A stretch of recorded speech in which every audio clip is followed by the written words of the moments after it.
Hello students, my name is Shivali and I am back with my another video. So students, आज हम जो करने वाले हैं वो है साइंटिफिक मैनेजमेंट के जितने भी प्रिंसिपल दिए थे फ्रेडरिक विल्सन टेलर ने, उनके सारे प्रिंसिपल्स आज हम करने वाले हैं। So before we get started मैं आप लोगों को बता दूं कि हम ऑलरेडी 14 प्रिंसिपल फ्यूल के कर चुके हैं। अगर आपने वो नहीं देखे हैं तो do check the description box, I will share all the links there. And if you haven't subscribe my channel so do subscribe students and do hit the bell icon also so that you will get all the latest notification. So let's quickly start with the principles. So अब Frederick Wilson Taylor he was a mechanical engineer. अब हमने बात करी थी Fayol की, तो he was a mining engineer, but जो scientific management जिसने दी थी फ्रेडरिक विल्सन टेलर, उन्होंने क्या किया था, मैकेनिकल इंजीनियर थे वो।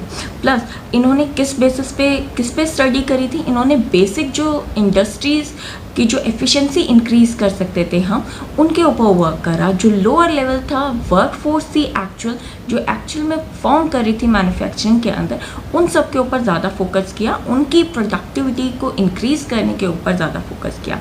सो he was also known as the father of scientific management. अब प्रिंसिपल्स तो वो थे 14 प्रिंसिपल दिए हुए, बट ही वॉन्टेड कि इसमें कुछ और चेंजेस होने चाहिए, उसमें कुछ और एडिशनल चीज़ें होनी चाहिए। तो इसीलिए उन्होंने क्या किया, one best way for doing all the job. So जो भी जॉब है उसको करने का एक बेस्ट तरीका उन्होंने सजेस्ट किया। अब हम प्रिंसिपल ऑफ मैनेजमेंट की अगर बात करते हैं तो उन्होंने एक्चुअल में जो रिसोर्सेज थी वो वेस्ट ना हो इसको फोकस करके, और उन्होंने जिस पे फोकस किया था वो था मेथड्स, कि किस तरीके से हम चीज़ों को इम्प्रूव कर सकते हैं। तो जो ह्यूमन बिहेवियर के ऊपर जो भी प्रिंसिपल्स बने थे वो फ्यूल ने दिए थे। अब जो टेलर थे उन्होंने किस पे फोकस किया, उन्होंने मेथड के ऊपर फोकस करा, उन्होंने फोकस किया कि कैसे इम्प्रूव की जा सकती है एफिशिएंसी। सो आई होप आपको ये तो क्लियर हो गया होगा कि उनका जो मेन मोटिव था वो क्या था। Now let's move to the very first principle, science not rule of thumb.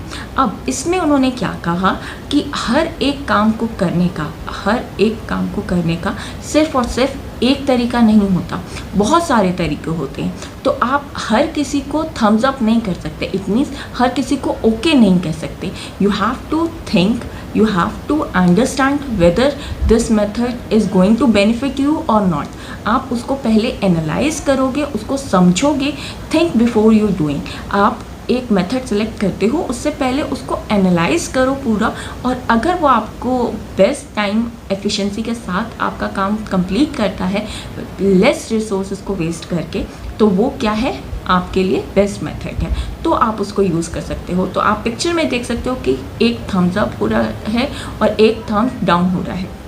तो ही सेड कि जो भी रूल है उसको आप, जो भी मेथड आप यूज़ कर रहे हो उसको एनालाइज करो और उसके बेसिस पे ही अप्लाई करो अपने वर्क को कंप्लीट करने के लिए, अपने टास्क को कंप्लीट करने के लिए। Clear? Then we have the next one, harmony not discord. अब हार्मनी और डिस्कॉर्ड का क्या मतलब होता है, जब भी आप पीसफुली कोई भी काम करते हो तो उसको बोला जाता है हार्मनी। एंड डिस्कॉर्ड का मतलब क्या होता है, जब जो कनेक्शन होता है वो नहीं होता किसी चीज़ के बीच में, तो वो क्या हो गया, डिस्कॉर्ड। जैसे कि 2 वायर्स थी, उनको अगर मैं कट कर दूं तो क्या हो जाएगा, वो दोनों सेपरेटेड हो जाएंगी, तो वो क्या हो गया, डिस्कॉर्ड।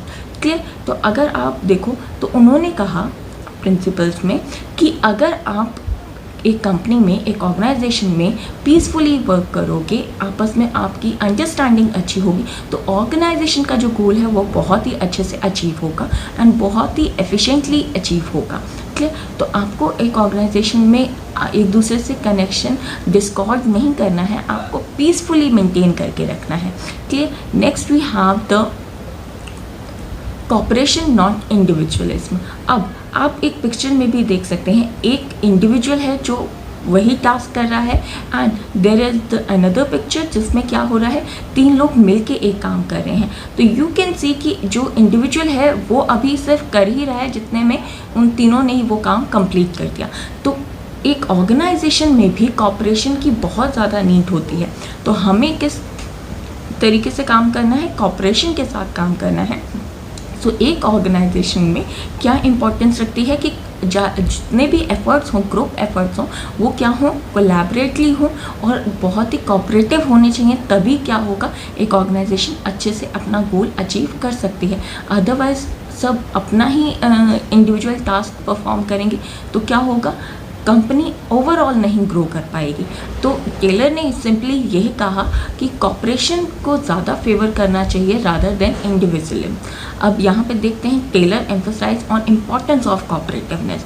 तो सारे जितने भी इम्पॉर्टेंट थी उन्होंने किस पे फोकस करा, ग्रुप एफर्ट्स के ऊपर फोकस करा कि ऑर्गेनाइजेशन के गोल तभी अचीव हो सकते हैं जब सब मिल के काम करें, ना कि अकेले एक इंडिविजुअल से काम करवाने से ऑर्गेनाइजेशन का काम चलेगा। Clear? Then we have the last one, development of workers to their greater efficiency and prosperity।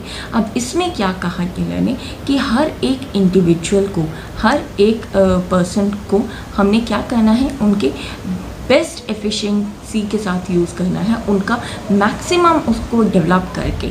तो अगर आपके एम्प्लॉयज़ डेवलप्ड होंगे, उनकी इंक्रीज़ होती रहेगी प्रोडक्टिविटी, तो ओवरऑल कंपनी भी डेवलप होगी। बट अगर वही डेवलप नहीं होंगे फिज़िकली, मेंटली और इंटेलेक्चुअली भी, वो अगर डेवलप नहीं कर पाएंगे अपने आप को, तो वो क्या होगा, ज़्यादा टाइम तक ऑर्गेनाइजेशन में स्टे नहीं कर पाएंगे। प्लस उनका जो इम्प्रूवमेंट लेवल है अगर वो नहीं मिलेगा उनको, तो वो क्या है, ग्रो नहीं कर पाएंगे एंड अल्टीमेटली ऑर्गेनाइजेशन ग्रो नहीं कर पाएगी। तो टेलर ने कहा कि जितने भी एम्प्लॉयज़ हैं, जितने भी आपके पास एम्प्लॉयज़ हैं, उनको क्या करो, ज़्यादा से ज़्यादा उनकी एफिशिएंसी जहाँ तक लिमिट हो सके उनकी सारी एफिशिएंसी को यूज़ किया जाए। उनको अगर ट्रेंड करने की ज़रूरत है तो उनको ट्रेनिंग दी जाए। उनको जो भी चीज़ें चाहिए होंगी, रिक्वायर्ड होंगी अपनी एफिशिएंसी को इंक्रीज़ करने के लिए, वो सब उनको प्रोवाइड करो so that they can prove to be an asset to your company. ठीक, वो आपके लिए बेनिफिट हो, आप अपनी ऑर्गेनाइजेशन को अच्छे तरीके से चला सकें, ये टेलर ने कहा था। तो यहाँ पे हमने जो प्रिंसिपल्स हैं टेलर के वो सारे कंप्लीट कर लिए हैं।